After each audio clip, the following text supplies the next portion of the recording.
خبر شامل کرتے ہیں ساہیوال سے۔ تھانہ سٹی پولیس کا منشیات فروشوں کے خلاف کارروائی جاری۔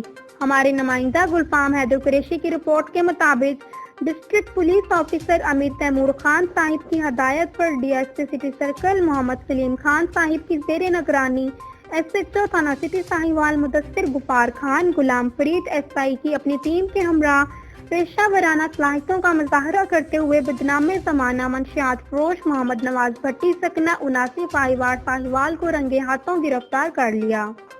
ملزم سے 2 کلو 75 گرام چرس اور رقم برآمد کر لی۔ ملزم کافی عرصہ سے یہ دھندا کر رہا تھا اور اس سے قبل بھی منشیات فروشی کے مقدمات میں چالان ہو چکا ہے۔ جناب ڈی پی او صاحب نے اس کارروائی کو سراہتے ہوئے پوری ٹیم کو شاباش دی ہے۔